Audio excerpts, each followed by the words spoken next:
Welcome to the show. I'm so happy to be able to speak to you at last. Thank you so much. I'm so happy to be here. In preparation for this chat, I was really just going through all the interviews and also your stunt reel that you posted on YouTube. And I was just amazed by the fact that there is just so much physical work involved and it's almost brutal. I mean, like you have basically died in every imaginable way in front of the camera. And it blows my mind that someone would actually kind of choose that as a career. So I thought we could kind of like go back to when you were young, because as I understand that you actually didn't even know what stunt work was like. But at the same time, you said that you kind of saw in retrospect that it kind of prepared you for the life that you have now. Could you kind of elaborate what your childhood was like? Yes.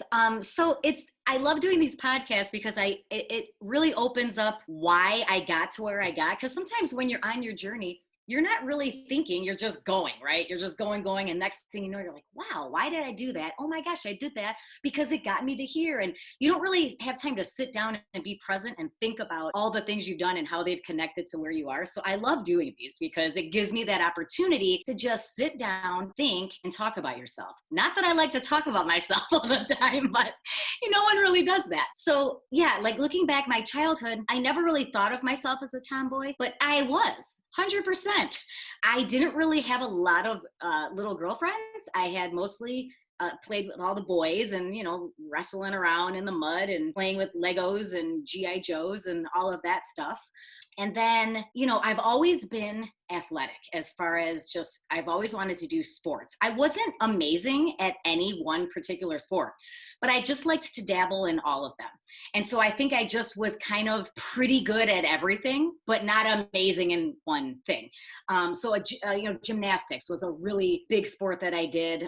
Again, very mediocre, but I still tumble around now because I still have those skills that I did as a child. And softball I did, and I played women's rugby, which that was It was in something. University. And you Yes, also did cheerleading as well, where they threw you up into the air. Oh yeah, I forgot about that. Yeah. So I was a competitive cheerleader where I was a flyer. So I think all of those things kind of helped me be, fearless, so to speak. Not that I don't have any fears, but I don't have a ton when it comes to the physicality of movement. I'm never like, oh, I think I might get hurt doing that. I'm kind of like, you know what? I'm in good shape. Like, let's just give it a try. Like, what's the worst that could happen? Yeah. So I don't know if that's the best thing, but yeah, I think all of those sports and everything, all those experiences kind of led me to having just no fear, I guess, and doing adrenaline type of, activities. Yeah. So you were doing all these activities, but then you chose to go to Western Michigan to do advertising. But then you also Yes. desire for theater. How does that all work? Yes. So after high school, I really wanted to do theater, 100% theater. And my parents have always been very supportive of my choices, but they did say, theater and acting, that is a difficult, field, and the success rate is quite low. Maybe you should think about having a backup. So it was really just a suggestion. And I thought, all right, well, okay, that's true. Acting is difficult. I mean, what are the odds that I'm going to make it as an actor? So I had advertising as a backup, and I've always been interested in that type of work as well. So I ended up, majoring in advertising, and then I had a minor in theater. So it was great because now, I mean, the field that I'm in with stunt work and acting, you have to advertise and market yourself. So it actually looked, it was a great decision. I didn't even think about it, but, it ended up working out because I think things do end up working out when you do things for people and, in general. Western Michigan was an experience. It's definitely a party town. And so I got all of that out of my system and survived it and graduated with honors. And it was great. It was a great experience. So I want to pick up the word you said, survive. Like you've mentioned before that it was tough to survive Western Michigan. Why is that? Well, I mean, I'm kind of joking, but I think for anyone who knows Western Michigan, it's just a party school. So when I say I survived it, it was just more or less, I got through it. I got all the partying out of my system. I actually studied and got good grades, but I still had that college, that typical classic college experience, which I'm so happy because I have a lot of friends that, went right into stunt work and never went to college and never left left your family and your house and lived in the dorms and went to frat parties and all of, the football games and never really had that experience. So I'm grateful for that experience. And that's where I started playing rugby. So Yeah. So rugby was a that, kind of turning point for you, was it? it really was. It was so funny because I didn't even know what rugby was, honestly. I remember I was walking through campus, maybe, from one class to another. And I saw, everyone kind of advertised their groups and different things with just pieces of paper slapped on poles or trees, on campus. And I saw one that caught my eye and it said, "Are you a girl?" And I'm like, I am a girl. And then it said, "Do you like to drink beer?" And I said, "Well, yes, I do." And it said, "Rugby is going to be the sport for you." And I'm like, "What?" And so it said, "Come to this field at this time." And I did. I'm like, "What the hell? Well, I don't have any." That sounds interesting. I was intrigued. And it's just funny because I go and I meet these girls and I find out what rugby is. And it just was like this whole new sport and this whole world opened up. And I played for 4 years. And I mean, I still talk to all the rugby girls today. We actually just had a Zoom call on Friday. We had a reunion rugby Zoom call, which was great. And I traveled to Australia and played. I went to Ireland and played twice. And it's basically like football without pads. Yeah. You're not wearing pads. The only thing you have really to protect your body is a mouth guard, which is good because, people get their teeth knocked out and that's not cool. You're just getting beat up the whole time. So I think that subconsciously got me ready for the stunt world because I was like, wait a minute, I can wear pads to do this? Okay, well, that's easy. Yeah. So yeah, rugby was, it was a great little stepping stone, I would say, for my career. But did you never feel overwhelmed? Because you're actually quite petite. You're only 5'2". So everyone else must have been giants compared to you. And you were just running there getting tackled by these giants. I got just mauled. I did. I got my butt kicked every game. Like, I think I was just a walking bruise for probably 4 years. A really funny story on that was I was dating my now husband. I met him in college and I had a rugby game in Bowling Green, Ohio. And I had to meet him later in Kalamazoo, which was about a 3-hour drive, I think, for a wedding. And I got tackled so hard in this game in Ohio that I ended up having a black eye. And so later on in the day, the black eye was really starting to set in and really showing some nice purple and black coloring. And I, get my dress on, I put my heels on, hair and makeup, and I show up at this wedding and my boyfriend at the time was like, "What the hell happened to you?" And I'm like, I just got tackled. So the whole night I'm on my boyfriend's arm with this black eye. What do you think everyone was looking at him? Like, I was in this domestic, abusive relationship. And I had to say, "I just played a rugby game today." And they're like, "Oh yeah, okay, whatever." So my husband never lets me forget that day because it was kind of funny. Well, he also can't say that he didn't know what he was getting himself into as well. Exactly. He knew exactly what he was getting into. And I mean, I haven't changed much at all. So yeah, that was just kind of funny. But So you were at university, you graduated, and then you went to Chicago for an advertising desk job for like 8 months. Like, what happened? Yeah, well, I realized that the office world, corporate world just wasn't for me. But again, I feel like every experience you have, pushes you toward where you want to be or where you end up.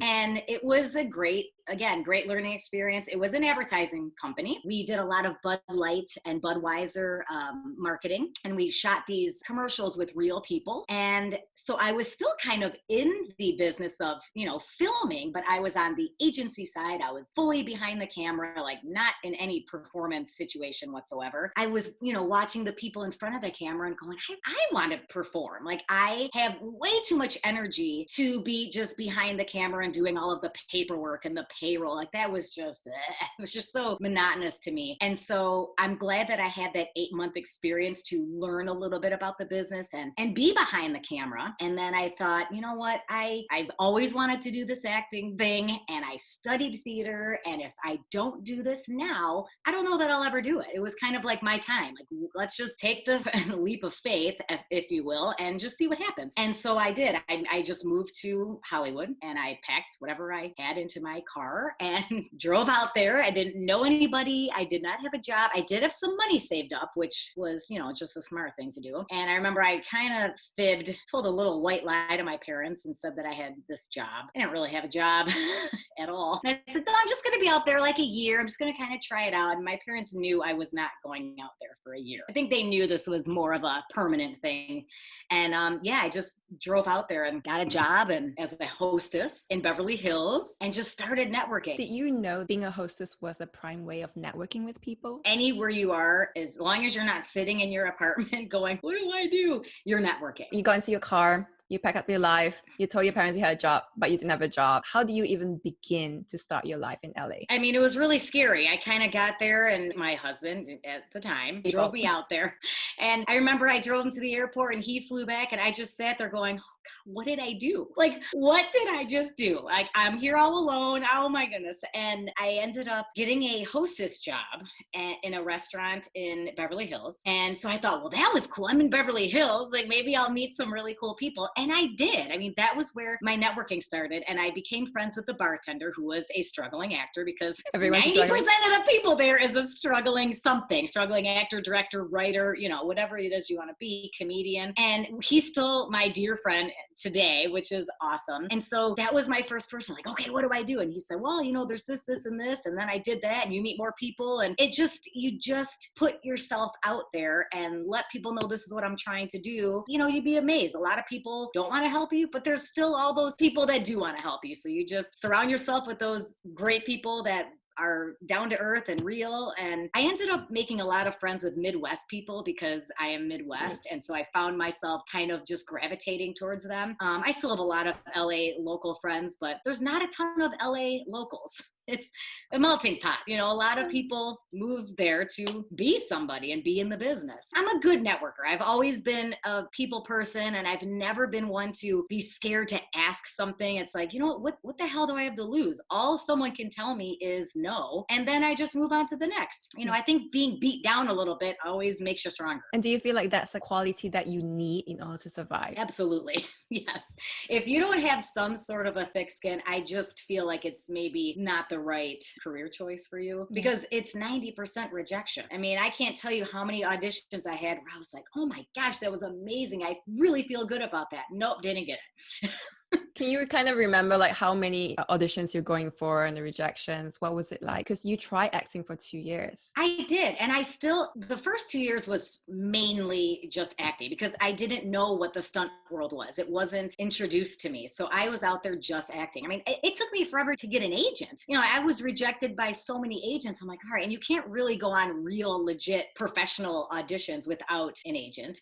And I wasn't in the union yet. SAG, is our actors union. So I didn't have my SAG card. So there was a lot of work to be done before I was even considered a professional, I guess, if you will, or even looked at by any agent as someone that could actually do this as a career. So I did a lot of extra work. So when you're watching a TV show or a movie and let's say it's a restaurant scene and all of the people in that restaurant, they're all extras, background. So they're filling the frame because if you don't have them, you're literally watching an empty restaurant with, two actors. And you're like, well, that doesn't look real. So they just fill the scene and make it a real environment.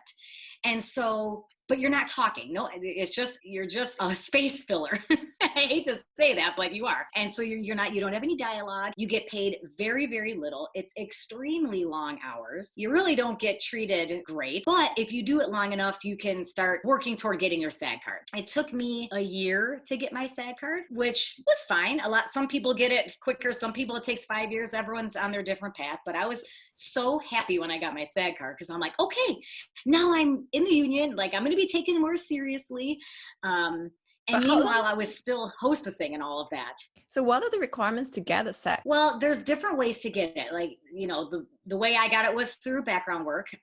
But you can also actually book a union job, which is hard out of the gate. If you have a special skill, maybe you're an amazing juggler and they're looking for an amazing juggler for a commercial and you book that job and it's a union job, you get your SAG card. That's rare, but it definitely happens. I know a ton of people that happened to. Did not happen to me. I had to really, really work and, just grind, these these ridiculous hours on set and making $50 a day and all of this. So different ways to get your SAG card. But I loved being on set because even as an extra, even though you're not talking, I used it as a learning experience. I'm like, okay, I'm watching the director work. I'm watching what the DP does, the director of photography. I'm watching how the actors get prepared. I'm, watching how all of the moving parts to make a movie. I mean, it was like film 101, and I was getting paid a little bit of money, so it was a great experience. What was your big takeaway from those moments, just observing people doing their work while you were just an extra? Well, it motivated me because I thought, okay, I am watching someone actually do what I want to do. And so it's just motivating me like, okay, I can do that. Like I have this step to do and then this and this, and then I could be there. I'm literally 10 feet away from watching, the person do what I want to do. And that actually gets me to the stunt world because I finally got my first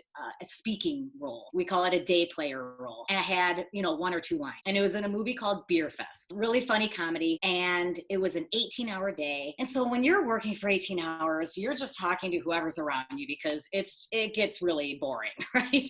And you can only sit around craft service and eat chips for so long. So I had a nice conversation with the guy next to me, and come to find out he was the stunt coordinator. And so of course I'm asking the questions that you're asking me now, like, well, what do you mean a stunt coordinator? What does that mean? Oh, I'm here, directing the stunts. Oh, what kind of stunts? What is it? So I started asking him a million questions. Well, then I ended up seeing, because I was in the scene, the stunts being performed. And I'm like, oh, I could do that.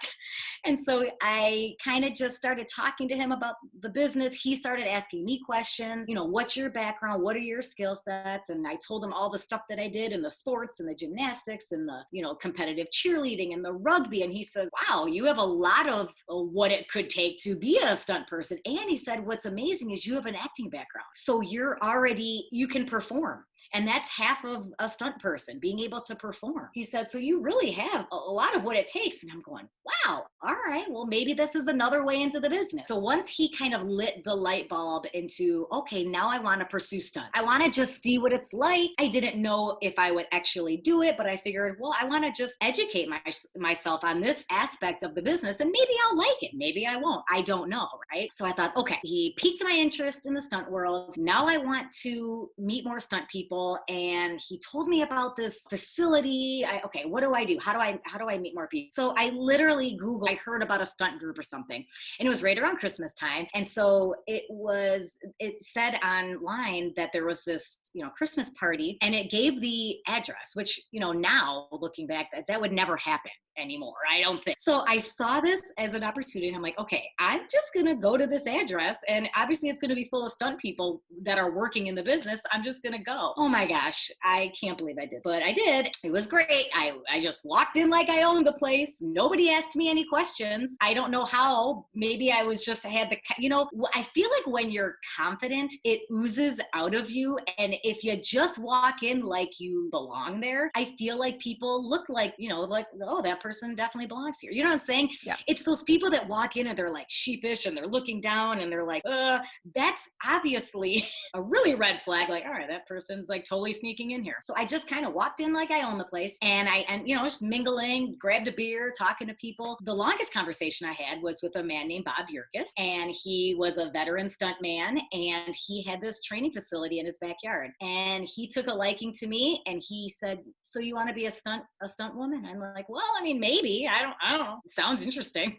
And he said, well, he told me about this facility in his backyard. He was a circus performer, so he had his backyard. It's still a working, training ground today. And he has a 60-foot high fall ladder into a huge airbag. He has trampolines and a trapeze, and we do falls off of his roof and all of this stuff.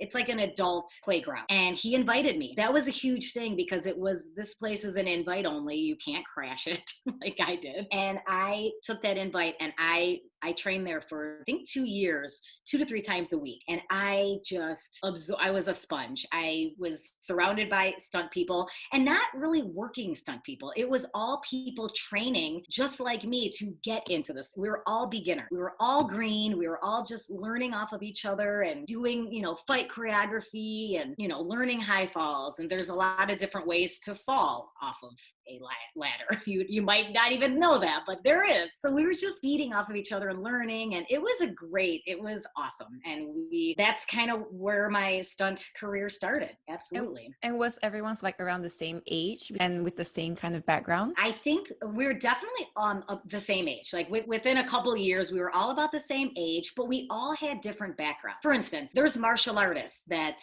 are in the business. They're amazing. I have zero martial arts background. I don't do martial arts. If I get a call for a martial arts job, I very quickly turn it down because that's not to say that I can't train, but it's just, I didn't grow up with that. So, and another thing dancers. There's a lot of dancers that are in the business. That's something I never did. Circ people, silks and people that are doing circ aerial backgrounds. I don't have any of that. So yes, we were all the same age, but I feel like we all had different backgrounds, which was cool because we could all teach each other, a martial artist can, hey, teach me a couple kicks. So maybe I could get by and do something. And then I could teach them a little bit of gymnastics or, so we definitely had different backgrounds, but that was what made it great, I think, because we all just trained off of each other. I read that apparently you didn't actually have to pay to go there. Like Bob Yerkes was just trying to give back to the community as well. Right? Yeah, it's amazing. I mean, I think, there was a donation box. I hope there still is. And we would all throw in what we could, but we were all not making money. I mean, we were all,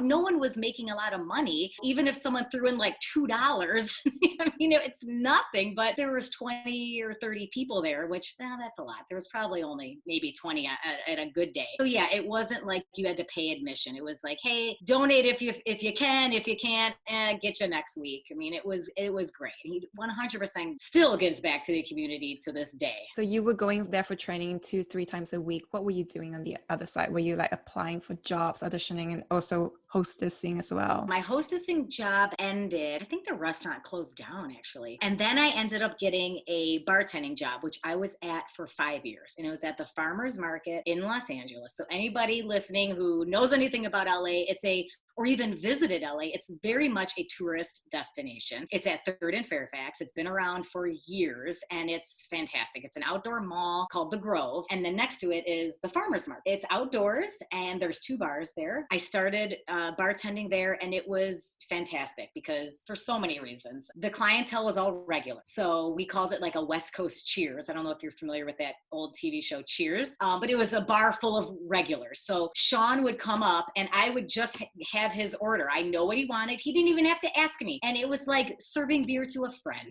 And so that was great for that respect. And also the networking was amazing because it was right next to CBS. And so for lunch, all of the CBS people that worked on, Young and Restless and Dancing with the Stars and whatever shows were happening at the time would come over for their lunch break. And so I would be able to network with them. And again, I always let people know what I wanted to do because if I didn't, there would be no opportunity to present themselves. So I would always say, yeah, I'm training, so at this time I was really training to be a stunt person. So they knew that, oh, wow, we have a stunt coordinator on Young and Restless. I'll send him over. You should meet him. And so I ended up meeting him and that led to something else. And I always tell people, let people know what you want to do because most people want to help. And I feel like a lot of people, if there's a way to help and move you forward in your journey, that they will. And so the farmer's market was fantastic. So to answer your question, long story short, yes, I was training to do stunts and then I was also bartending and I was making great money. So I was saving, like I was not ever really struggling. Like I never was like, oh my gosh, how am I going to pay rent? How am I going to put food on the table? I've always been a good manager of my money. I'm a saver. I think I definitely have to contribute that to my dad. He was always like, work hard, but save your money. And I did.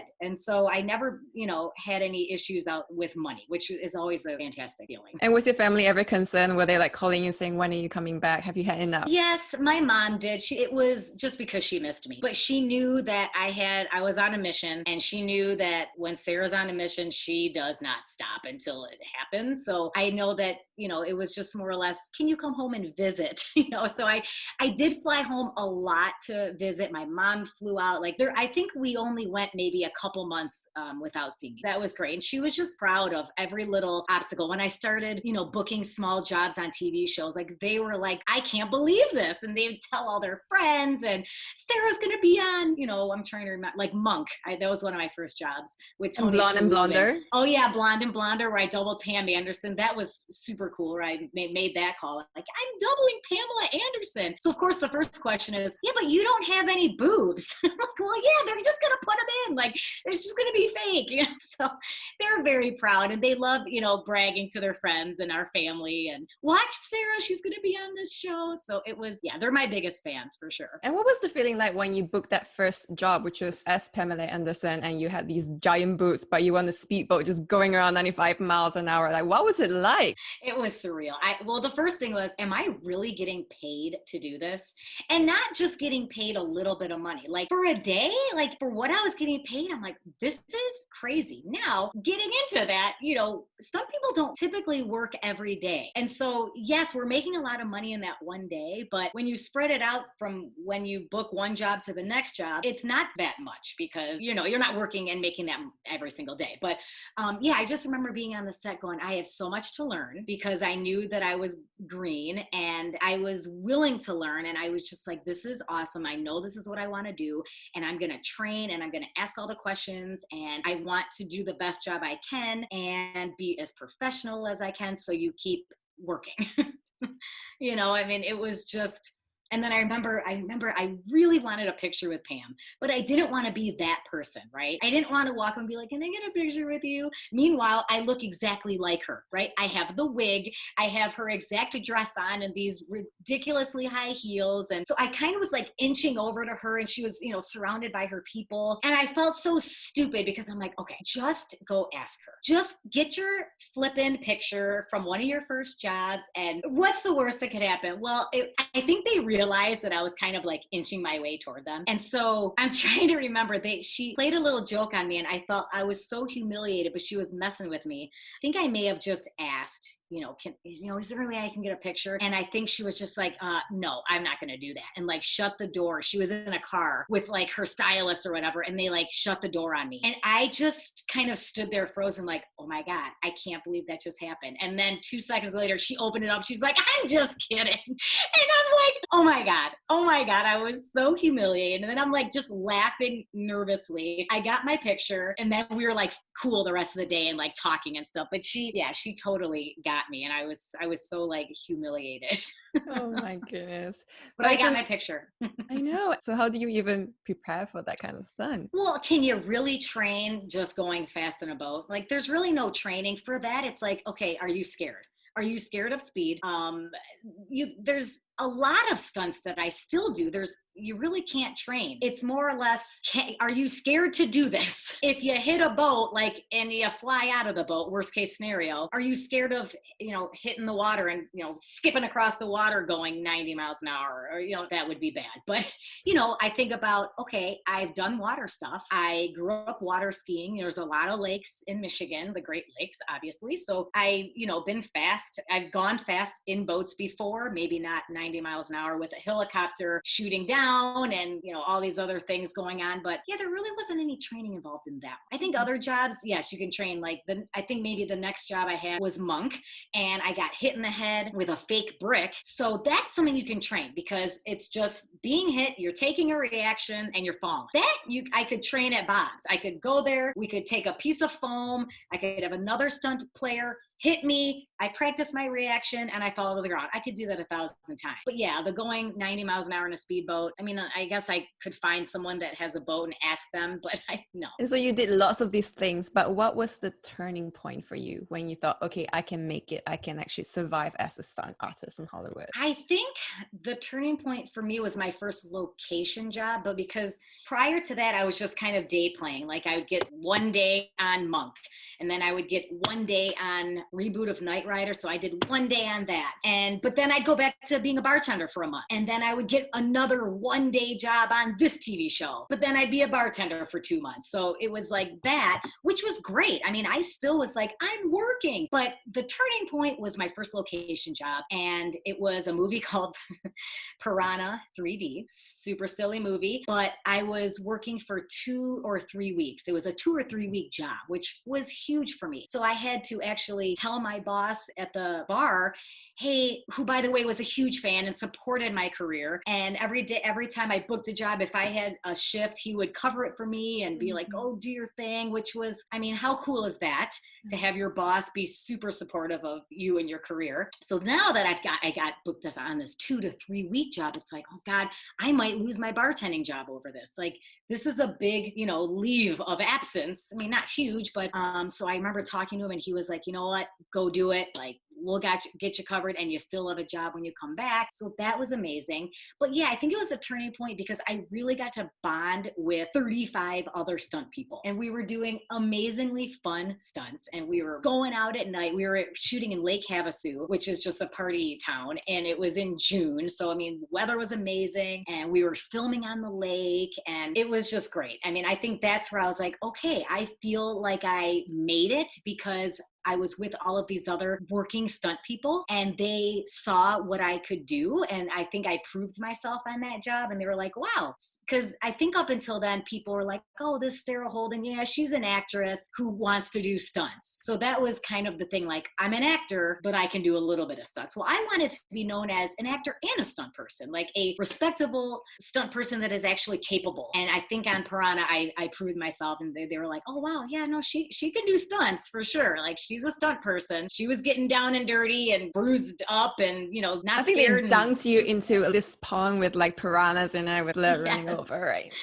Oh yeah, we were covered in blood the whole time. It was a ton of water work and it was just great. We were hanging off boats and we were just falling off of stages into the water. And I mean, I was just getting bruised up and yeah, so that was definitely a turning point. And after that job, I feel like the stunt jobs were coming more frequently. Still at my bar job though. I mean, 5 years I was at the bar job. So I think that's kind of was the turning point for me. So you said the jobs were coming at you. Were people approaching you like the stunt directors or were you still auditioning but you were getting it more frequently? Yeah, there's always auditions. It wasn't like I'm ever, well, sometimes I get a call just if I'm the right size for an actress, sometimes I'll get a call and just, hey, are you available for this day? Send me your sizes and make sure that I'm a good match. And then I just get the job. Other jobs, you have to audition. And that's still today. I mean, I still audition for jobs and I still get called for jobs. So it's the same. Every job is different. And a lot of times the director, not the stunt coordinator, but the director, they don't know what they want.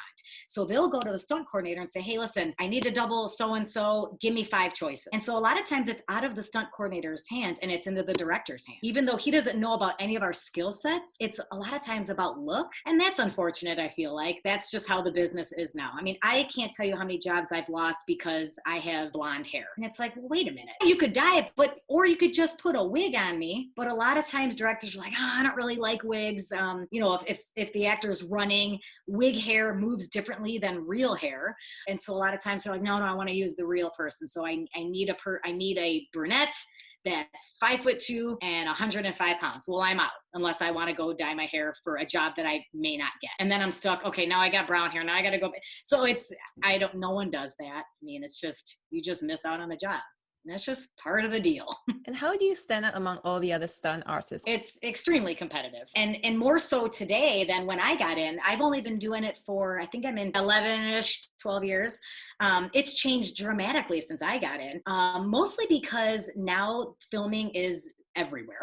Not everywhere, but when I got in, it was pretty much, you filmed in LA and then there was a market in New York, but it was mostly LA. Now with tax incentives and all of that, Atlanta is a huge filming place. It's busier, I would say, than LA right now. And, you have New Orleans and Chicago and just, so now there's more markets to film in. So there's more stunt people and actors too, because there's more opportunities. So I feel like the competition is so much greater now because there's just more people. And a lot of stunt coordinators are like, oh, I want to give this person a shot. It's like, well, everyone deserves their shot because we were all in that place. But I'm like, wait a minute, I have more skills than her. Or so a lot of times people don't even get the job for their skills. It's just someone, giving them an opportunity. And I can't knock that because I was there too. I needed to get that opportunity. So it's definitely more cutthroat now and more competitive. But I also read that you also created your own opportunity because you wanted to do car flips and no one wanted to give you a chance. So you went and filmed your own thing just to show them that, hey, I can do it. Can you kind of share that story? Absolutely. So I was on a film in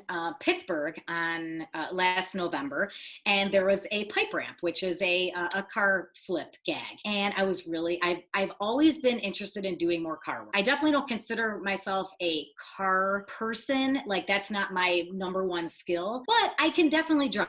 I can do some stunt driving. I've taken the courses. I've done some professional jobs with car stuff. I grew up in the Motor City, in Detroit, and my dad always had new cars growing up, and he was an engineer. And so I've always been interested in cars.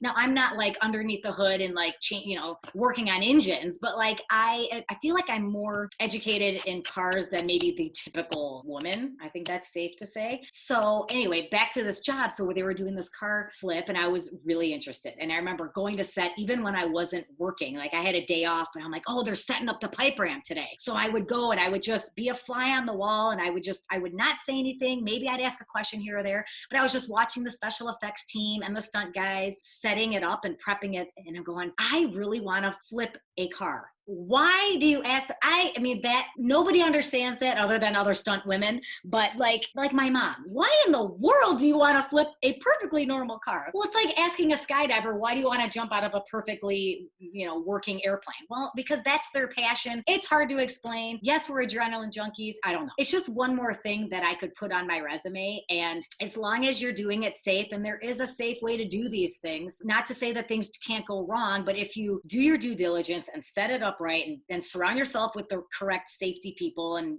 they know how to make it as safe as possible, I'm all in. And so that just made me realize, watching the stunt that day, I started asking the stunt driver, how did you get into it? And why do you think that a lot of stunt women don't get these opportunities? And it's not to say that there are not stunt women that have done these car flips, but it's a very small group of women. And I personally know a lot of them and I've talked to them about it. And it's not, the stunt driver said, it's not that I don't think you, Sara Holden, could do it. I think you're perfectly capable of doing it. But it's my ass on the line if something goes wrong, because I'm giving you your first shot, right? You've never done this before.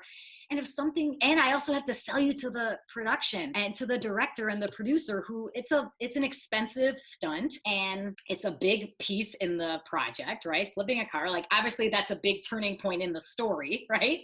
And it's like, okay, for me to sell, hey, Mr. Director, I'm going to put Sara Holden in the seat to do the car flip. Okay, cool. How many flips has Sara done? None. What? And so it's just this level of, anxiety and like, okay, why would we put Sara Holden in when we could put in Joe Schmo who's done 20 of them? Let's put Joe Schmo in. And so everyone's just more calm on set that day. And I understand that. I really, really do. But it's like, okay, if I wait for that opportunity, it maybe will never happen. Maybe my phone will never ring to do that pipe ramp. And so I thought, all right, well, I could just do it myself, produce my own little scene or project, and I'll just flip my own car because then I'll have that first one under my belt and maybe hopefully that will lead to other projects, or maybe it will not lead to anything and this will be the only car flip I do in my whole career, and I still have pride in that because I put my whole self into something. I put my mind to something and I did it. B, I funded it myself. And C, I have a really cool piece of footage that I can look back and show my kids and show other people that, want to, other maybe stunt women that don't have opportunities. Hey, listen, I didn't have this opportunity, but look what I did, and inspire people. So I feel like it's a win-win situation. Obviously, again, I hope it would lead to other things, but maybe it doesn't. And that's okay with me. And so that's what I'm currently working on, which I think is how we met, right? How you found me. Yes. Which I love. And it just goes to show, like, put yourself out there. tell people again, I feel like I'm repeating myself, but tell people what you're trying to do and things happen. I mean, I'm talking to you now because you saw a post of me going, hey, I want to create my own opportunity. I really am looking for more followers on my Instagram because I really want to get sponsored by a motocross to help fund some of the gear that I need. Hey, if you want to follow a stunt woman, do it. And then you contact me to talk to you. And you know, it's just, that's how it works. And I love the power of social media for that exact reason. And do you feel like social media is something that you absolutely must have nowadays? That's a really good question, because if you asked me that 6 months ago, I would say no. 6 months ago, I was like, social media is exhausting. It's annoying. I can't stand the people that are posting 5 times a day and telling me exactly what they're doing on their trip. Like, go live your trip and be with your family or you're not, or whoever you're with. You don't have to tell me the play-by-play of your European trip. Like, just go live it and be present, right? I understand you're excited and you want to share, and I do as well. And I do share, but not every day, not every single thing you do. So I feel like social media in that respect, it just annoys me, but I'm understanding now, especially with this project that I'm doing, social media is a huge factor, and I'm still learning. I mean, I've learned more in the last 4 months about social media than I have in the last 10 years. I recently got on Instagram. I think I've only been on, well, maybe, I mean, it's been a year. I guess that's kind of recent though for Instagram. I don't know. I feel like not so much for like stunt jobs. I mean, I don't think a coordinator is going to look at my Instagram and be like, oh, we should hire her because she has followers. No, not one. I mean, there's a million coordinators, not a million, hundreds that are not on social media and just don't do it. I've already feel like I've proven myself in the stunt community. They know who I am. They know what I'm capable of. I'm not going to get any more jobs because of my Instagram. Now, on the flip side, this car flip, for instance, for a sponsorship, yes, I do feel like it's important, because if someone wants to sponsor me and put their name, you know, into my project and have me give shout outs and hashtag them and promote them, hey, I'm wearing this gear to do this car flip because I feel comfortable in it. And so I'm now promoting their product. And so if I have, you know, 5 followers, well, not really promoting to many people. But if I have 20,000 followers, and a lot of them are sports enthusiasts or motorcycle girls or stunt women or adrenaline junkies, that's a market that this product wants to target. So absolutely, I think it's important, which is why I've been trying to boost mine just for that fact. Not for my stunt roles, but for this particular project, yes, 100%. And I feel like you've been really successful. You were just telling me earlier this year you had 1,000, and now in May which is just 5 months, you have like almost 11,000, which is an incredible kind of increase. How do you feel about it? It's amazing. Honestly, I had no idea. This is actually how it started. I was telling someone about the project, and I said, I really want to throw out, you know, trying to get maybe a little sponsorship from, call it a motocross company or something, to try to help fund some of the gear that I need. And so the first question they asked was, how's your social media following? And I thought that was the most ridiculous question at the time. I'm like, you mean like Facebook? They were like, no, like are you on Instagram? I'm like, oh yeah, I recently got on Instagram. And they asked me how many followers I had. And I think at the time I had like 800. And so I said, yeah, I think I had like 800 followers. And they were like, that's it?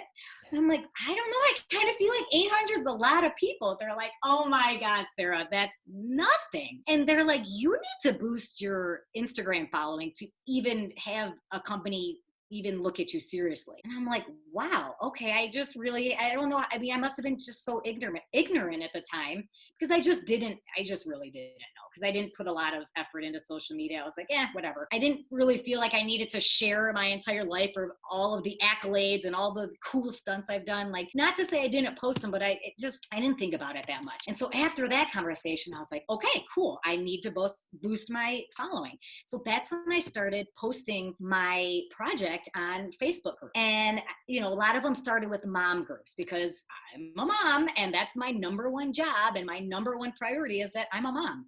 And so I posted it on one mom group, and I can't even tell you, my Instagram not only blew up, but my Facebook, people were messaging me going, oh my God, I saw your post. That is amazing. You're a badass. What an inspiration. I showed my post to my daughter who watches America Ninja Warrior. And not that I'm on that, but there are stunt people. My friend Jesse Graff is a huge American Ninja, champion.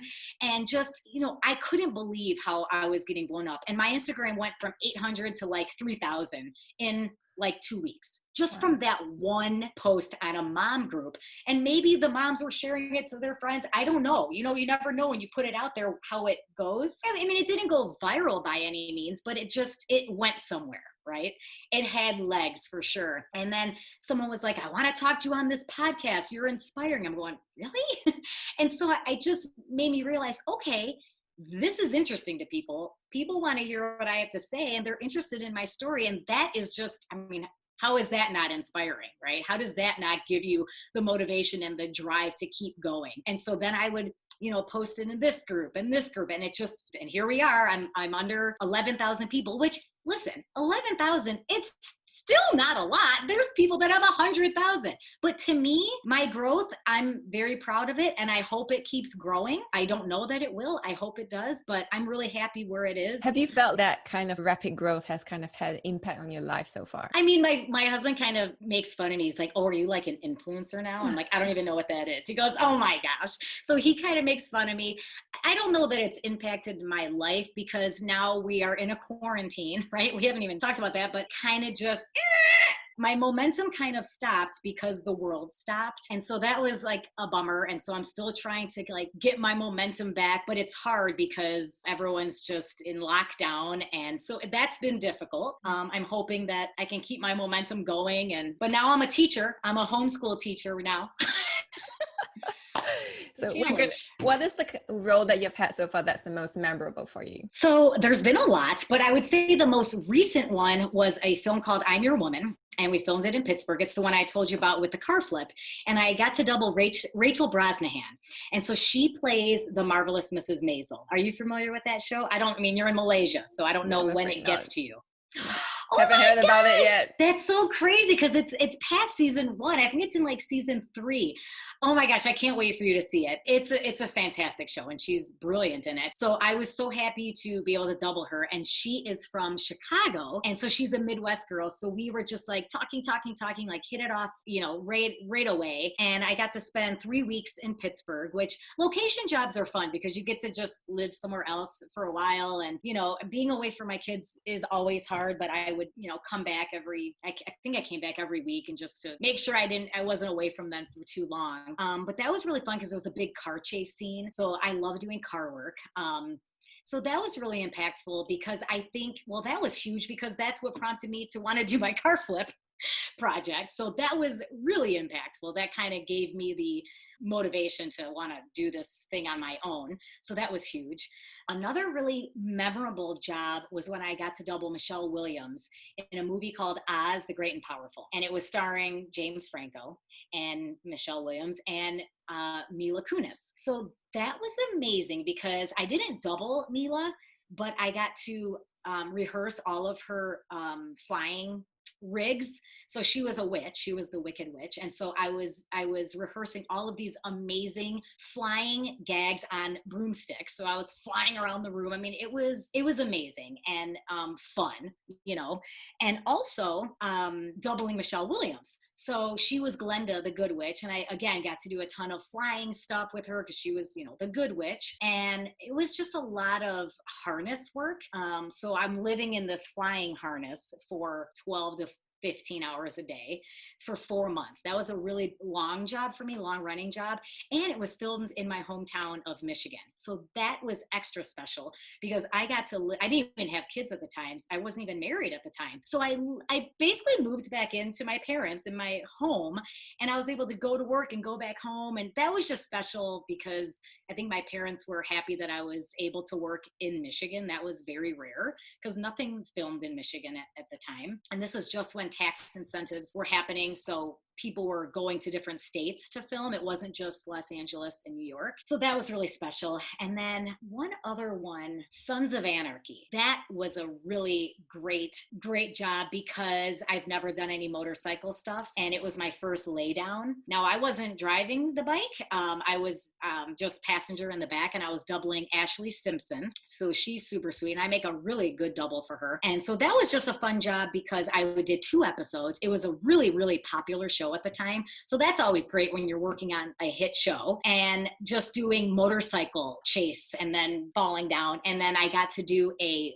cat fight, like a girl fight, with Katie Sagal, who I just knew Katie Sagal as Peg Bundy from Married with Children. And I don't know if you're familiar with that show, but I just couldn't believe that I was actually working with Peg Bundy.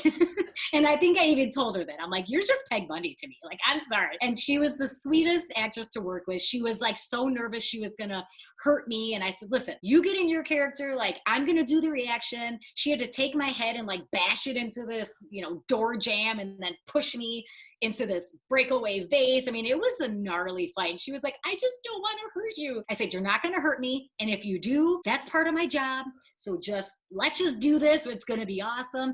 And it was funny because I think I visited the set months later, and some of the crew guys were like, that was the best girl fight we've ever had on the show. I'm like, that was cool, because then I know I did my job. It was memorable. The crew guys are still talking about it. So that was really cool. So I would imagine that you are normally going home after jobs, like with bruises and cuts and everything else. How do you manage those injuries? A lot of drugs, I don't mean that. I kind of do. I mean, really, a lot of ibuprofen.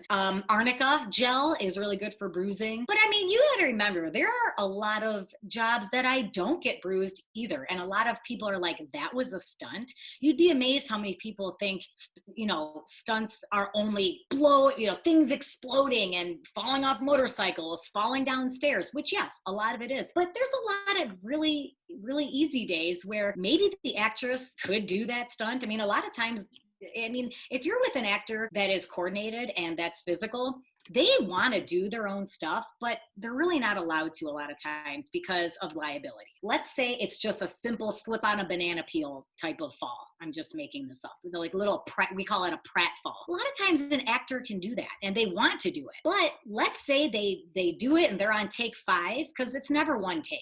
Okay. It's very rare to do one take. Usually you're doing 3, 5, 7, 12, 15, right?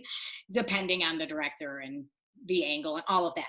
So let's say an actress is like, I'm going to do this little slip on a banana peel. And she's so into her character, and maybe she has a line of dialogue and she twists her ankle on one take. Guess what?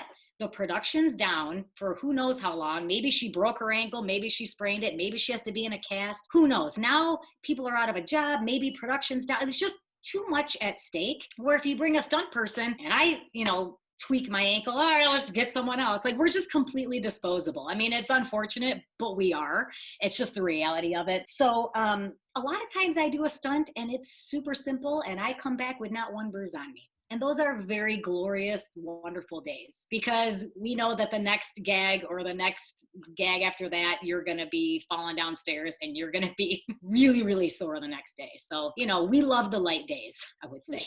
I would imagine so. And are there any when you get the job and you think maybe the risk is too great and I should say no? Or do you always feel like I have to say yes because people might think, oh, she's going to turn on my next job? Yeah, that's a really great question. And I would say I have different answers pre and post kids. So before I was a mom, there wasn't anything I wouldn't do because I was still trying to prove myself. And when you get big gag calls, those are rare. You don't always get car hit calls. And you're like, car hit? Why do you want to get hit by a car? So those were like, woohoo, those are big money days. The bigger the gag, typically you do make more money the bigger the gag. If it's a big gag and you do more than one take, you're getting paid more because the risk is high and you're most likely going to get hurt. So there is more money. So before I had kids, I was up for anything. I mean, I really was. Now that I'm a mom, absolutely will turn things down. I feel 100% confident turning things down. I think the coordinator will respect me and any stunt person. Hey, listen, I'm a mom now. I'm just not willing to take that risk. I appreciate the call. Thank you so much for the opportunity. And I think that they will eventually, they'll not only respect it, especially if they're a parent, but they'll say, you know what, let's say a month goes down the road and they have to find someone else. You know what, let's call Sarah again. We gave her that opportunity, but she turned it down. Let's call her for this one. And so I think that it's a good thing, like a car hit. I don't know that I really have any desire to do that, because I've seen the accidents, and I just really don't want to break my femur and be out of the game for 6 months with 2 small children. It's just not worth it. And honestly, I'm fortunate enough where my husband has a good job. Like I'm not the breadwinner, or I'm not like, I have to take this job to make our mortgage or to put food on the table. Like it's a good feeling. And so, yeah, I'll turn things down. I don't turn a lot down, but I'll turn a little bit down. That's amazing. And you talked about money. I was wondering if you could give us an idea of what a stunt person would earn. Yeah, so it's we're all in the union.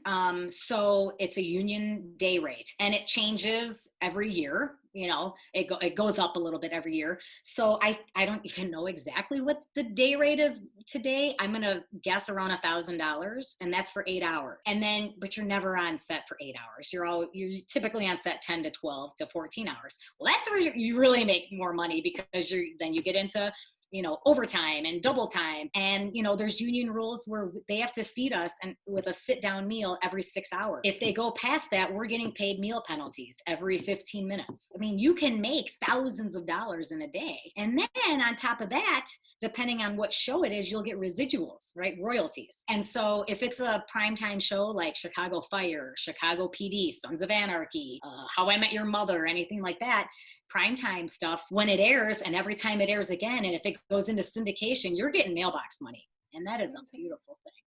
That's amazing. That is a beautiful thing. But again, like I said earlier, people would be like, you made $1,000 today? Well, yeah, but I didn't work again for 2 weeks. So if you take the $1,000 and spread it out over 2 weeks, is it that much money? Yeah. I don't know. But then you have to, you add in the royalties. So, and no one knows what that is. Like there is a calculation, but we performers have no idea. We think that we probably should be getting more, but there's just no way to fight that.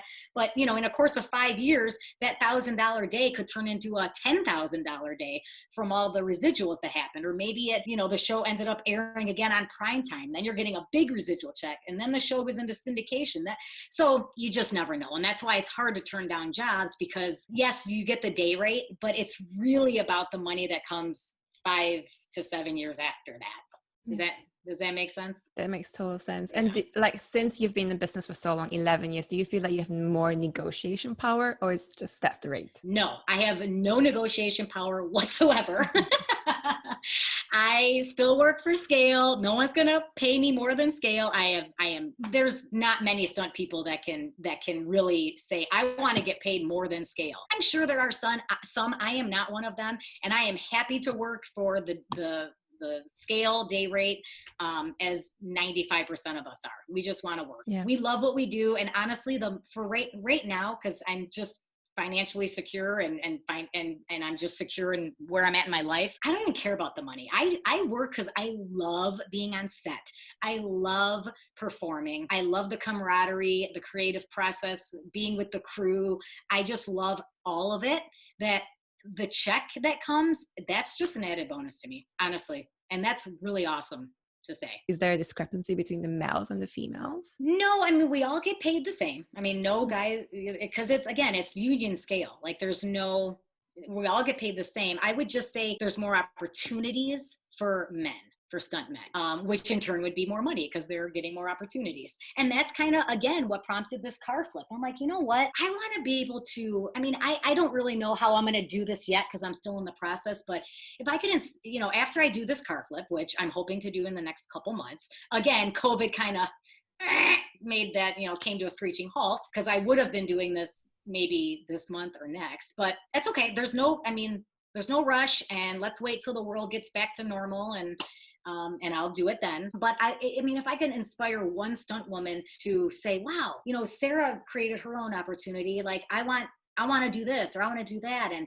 I even got approached by a producer in Toronto who wants to maybe pitch a show about not just the car flip, but just maybe opportunities and women in stunts. And so I'm kind of talking to her about that. I'm like, you know what, you never know what could come out of this. And so I'm just excited to try to create more opportunities for women. I've never wanted to, a lot of people say like, what's the next thing? Like, obviously I'm getting older, and am I going to want to fall downstairs when I'm 60? Probably not. I do feel like I have a lot more left in me. I'm in the best shape I've ever been, even before my kids. You know, the next step typically as a stunt performer is a stunt coordinator. I don't have any desire to do that. I don't know why. I don't have a good answer. Maybe because I don't want the pressure of putting all the budgets together. And I just don't know that I have all that in me, and the pressure of making sure everyone is safe. If someone got hurt on my watch, I don't know that that would be really hard for me, because ultimately it would be my fault, you know, I mean, because I'm the boss of the, you know, stunt people, so to speak. But so I don't really want to do that. But again, if I could have any part in just giving more women stunt people opportunities, that would be awesome. Like, let's say this TV show idea like happens and I could give job opportunities to women. That would be cool. Like as a producer, not a stunt coordinator. That would be just amazing. So I hope that could happen. I mean, you never say never. And I love the fact that, you know, it's obviously really competitive, but you've also talked about the fact that there's also this huge camaraderie as well. Is there anyone who really you look up to and inspires you? Oh God, absolutely. I would say when I first got in, I hate to say this, but like, I would say I wasn't, you know, welcomed with open arms with the stunt women because it is so competitive. You know, I come in and maybe all the other 5'2" blonde chicks are like, well, there's another person who's going to take my job. I understand it. So it wasn't like, oh, Sarah, join our group. Like, no, I didn't have that warm, fuzzy feeling.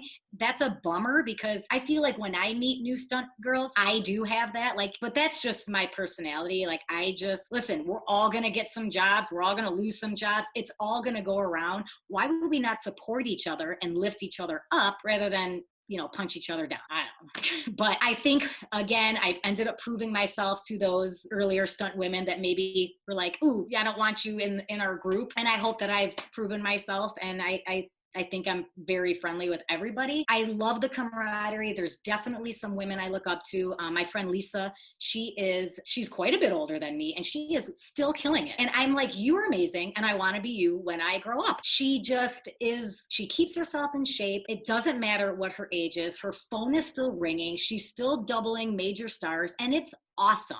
So I 100% look up to her. There's another woman, Debbie Evans. She is just massive legend in our world, a stunt driver. She's one of the stunt women that has flipped cars. And I actually talked to her a couple months ago about my project. And I was like, what do you think about this? And is this crazy? And tell me how you got started. And so she's just the nicest person ever and gave me a ton of tips. And she left the door open, like, hey, when, you know, along your journey, if there's any questions, call me. That was huge because she's been in our business forever and she's super respected. And she did all the Fast and Furious driving. Like, she's awesome. She's just awesome. And she also is a wife and has children. And so I look up to her because she's maintained a career all these years and has a family. Because that was a big thing for me. Like, I mean, how am I going to maintain my career and be a mom? Like, how can I do this? And she basically was like, you just do it. And it's hard, but you figure it out. And now I understand exactly what she means because I'm literally doing it right now. Is there a limit in terms of how old you are before you have to stop? Because I was looking at Bob Yerkes, for instance. He was also doing the kind of stunts, and he was 70 plus when he was doing his last movie, which is absolutely insane. How do you do that? And how do you ensure, despite all these injuries, you can still perform at the highest level? You can't. There is no crystal ball in this business. I would say it's safe to say that stunt men have a longer career than stunt women. And that's a bummer. That's another thing I would love to try to change. I don't know how to change that. We all get older. We all deteriorate. All of our injuries still have a lasting effect. I mean, so why can stunt men still work at 70, but stunt women can't? 'Cause I don't know any stunt women at 70 that have worked. 60s, yes. Not many. The reason is the phone stops ringing because the new group of 20-something girls come in and they're anxious and they're green, but they're motivated and inspired. And so the coordinators will hire that. I mean, let's be real. Does an actress, let's say there's a 30-year-old actress, does she want a 25-year-old hot stunt woman who's in tip-top shape doubling them, or does she want a 65-year-old that's like sagging, you know, like with bags under her eyes? I mean, I'm sorry, that's just the reality of it, right? I mean, it's just how it is. It's part of the business. But with actors too, I mean, like, it's the same business. It's just a part of the world that is not great. So there's really no answer. There's not a magic number. I'm just going to keep putting myself out there, taking care of myself as best as I can. We all age. It is what it is. And I just hope that I have a long career. I don't know how long it will last, but I'm going to keep going until the phone stops ringing. How do you deal with the fact that you have done these crazy, crazy things and no one knows it's you? Yeah, I don't care at all. Even being an actor, I don't care, because if you're getting into the world of stunts to be famous, you're in the wrong business, because we are the unsung heroes. We are the people that you don't see unless you're doing like a behind the scenes thing. Maybe you get a chance to talk, but that's super rare. I mean, there's a lot of times where I've done a really cool stunt and I've heard on, Good Morning America, my actress going, yeah, I did all my own stunts. And I'm sitting there going, with my coffee, like, what? No, you didn't. I literally took the biggest beating for you, and limped around for 4 days doing that one gag that you just took credit for on Good Morning America. Are you? But honestly, it's almost like you got to laugh about it, because I think most people now know that there are stunt doubles. Maybe 20 years ago, I think the stunt world wasn't as talked about or celebrated. I think now people know there's stunt doubles. When you see a huge action film, 9 times out of 10, I think a person's like, yeah, that's not the actor. And not that you can tell, because I think, the stunt coordinators nowadays do such an amazing job with the doubles. They look so good. We're back in like the 70s and 80s. You could literally pause and be like, oh my God, that is a dude with a wig doubling a chick.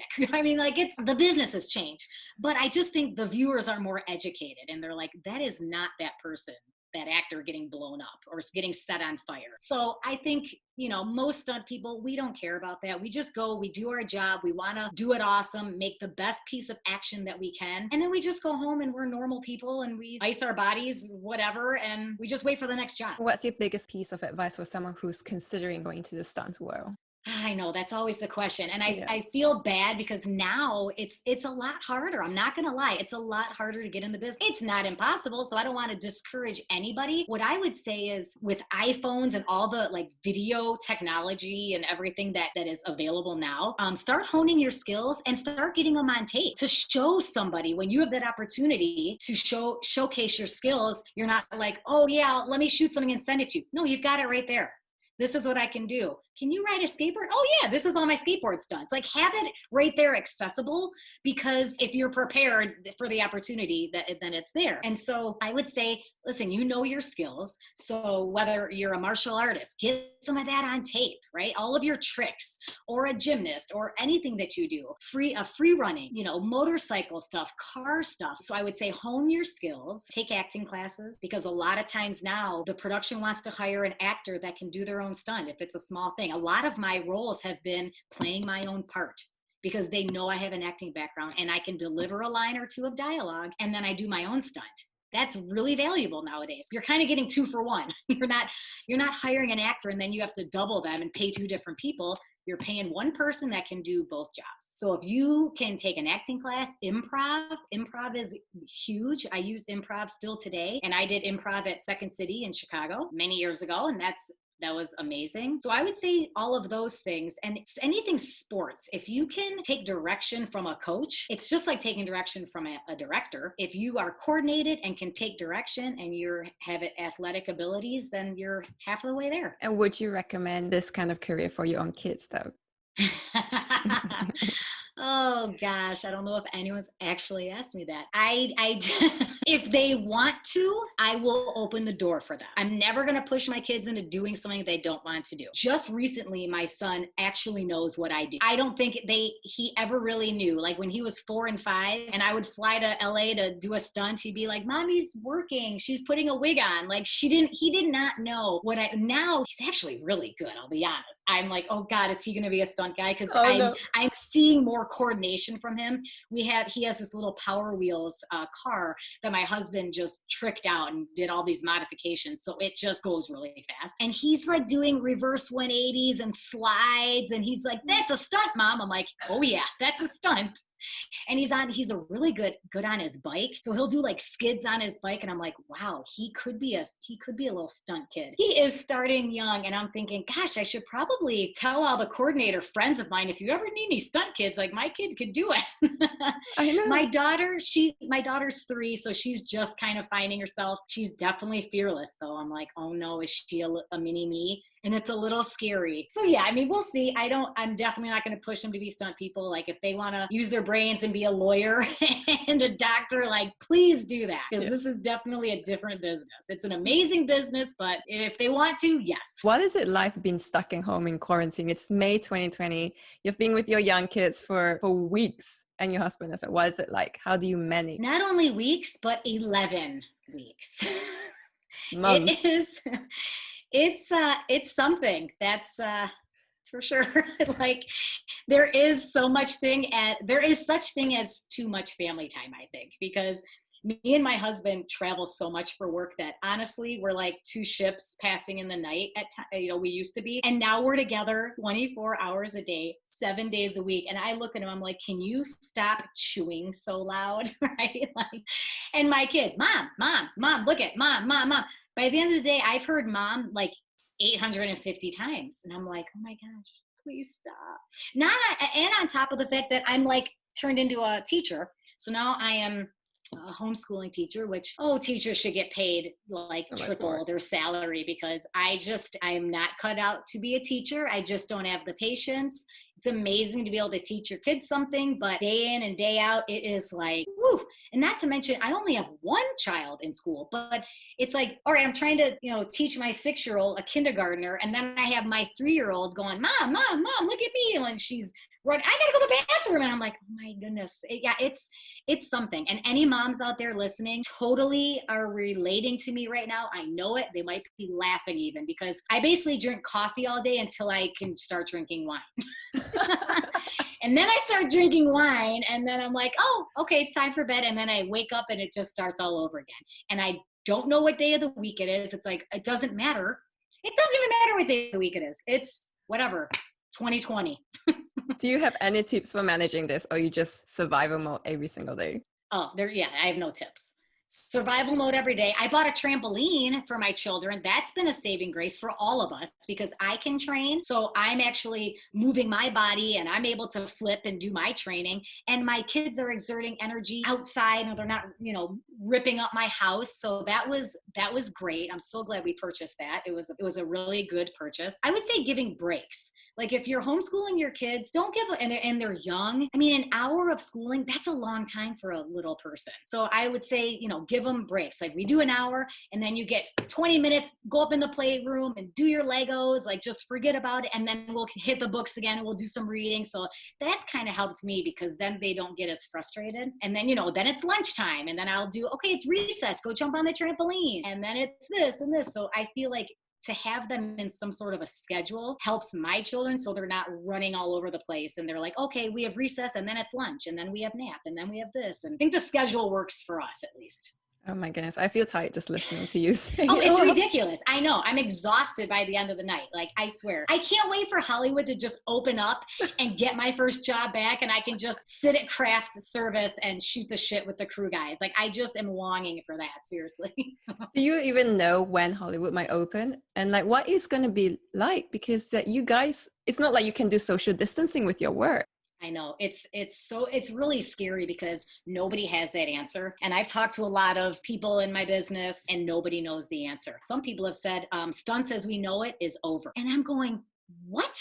Now, who knows if this is true? I pray it's not. I think it's obvious. Eventually the whole world is going to get back to normal. It's a matter of when. Yeah. Is it 6 months from now? Is it a year from now? When the vaccine comes out, are we all going to be forced to take it? I think I heard it once. A movie opens up, we're all going to have to be tested prior to getting on the set. And that makes sense to me, right? Like they're going to have those rapid tests, and hopefully they're accurate. Like right now in Michigan, at least, we have tests, but I don't even know how accurate they are. My husband could have sworn he had COVID, because we were traveling all over the place. He was sick for 6 weeks. We were in Finland, Italy, Canada, Amsterdam. We were all over. And he took the antibody test, and it came back negative. And he's like, I don't believe that. I don't believe that test.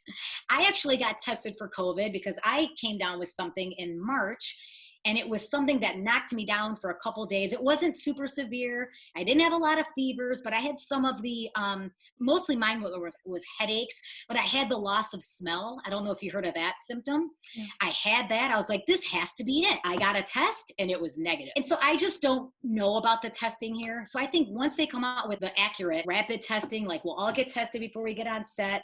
I just don't know. I mean, someone said there's not going to be any love scenes or fight scenes anymore because you'll be too close. And I'm like, how can you have a movie without a kissing scene or a fight scene or anything close? Well, remember earlier in our chat, I talked to you about background artists, and they were like, oh, background artists, that career is over. So it's like, okay, so they're talking about CGing, computer generating all of these people in the scene. So honestly, I don't think anybody knows. These are all just speculations. And I just pray that, as everybody prays, that everything just gets back to normal.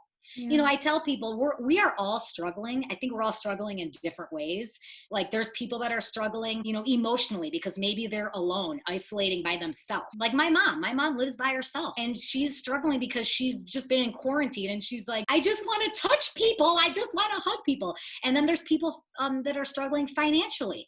You know, they're out of work. They're not able to work. And that's terrible. Then there's people like struggling, like moms, like myself, struggling with like, the kids are home all day. We're trying to homeschool. And now I have the responsibility of teaching my child on top of cooking meals every day. And then I got to go to the grocery store, but I have to wear a mask and gloves and I don't want to infect my family. And we're all just struggling in different ways. And so I love the hashtag, we're all in this together, because we really are. The whole world is in this together. I mean, you're in Malaysia right now. I'm sitting in Michigan and we're literally dealing with the same thing. And that's just incredible. It is. It's just a crazy, crazy thing. So I don't know when Hollywood will open up. I wish I had an answer. Yeah. The only thing I'd probably want to touch on that I'd maybe want to end with is this project that I'm working on. And I am in hopes to inspire new stunt women and say, hey, listen, we know that all the stunt men get the majority of the good gags, if you will, and maybe their phone rings more, but there's no reason that has to still stay this way. I think that as we progress and more women stunt coordinators come onto the scene, and they are slowly coming onto the scene, let's just root for each other and let's band together and lift each other up. I mean, listen, the whole, you know, Me Too movement and women's, you know, empowering era it's still happening, and why not lift each other up and let's work on this together. And if I could give women stunt players any more opportunities or inspiration with my car flip, that would be a huge win for me. And then also I would inspire my daughter. Like I'm raising a daughter. I want to raise her to be powerful and to break barriers and to not take no for an answer and be this confident force. And that's a job that I want to instill in her, and hopefully I'm an example to her, and she will look up to me and be like, you know, my mom did this back in the day. Like, I want to do this too. So that's my goal. That's really inspiring. So I normally end every interview with 3 quick fire questions. So the first one is, do you feel that you've found your why? No, I don't currently feel like I have found my why, because I think I'm still involved in that process. So no, I don't, which is cool because that means my work isn't done. Yeah. And that means I still have more to do. So, and I think, you know, as early on, I mean, I'm not crazy old. Like I'm a young mom. I feel like I still have a lot of time in this business to where I have to learn where my why is. And maybe it comes out of my project. I don't know. And what are your hopes for your legacy? Well, I think I answered that with my daughter. That would be it. I just want to leave going, you know what, Sarah gave it her all. She didn't take no for an answer. She wanted to inspire other people and be an example that don't take no for an answer and do whatever you want to do. If your dream is to flip your own car, just make it happen and do it. It's probably going to be a lot of work, but I've never been scared of working hard. And I want to instill that in my daughter for sure. And thirdly, what do you think are the most important qualities required to succeed in your field?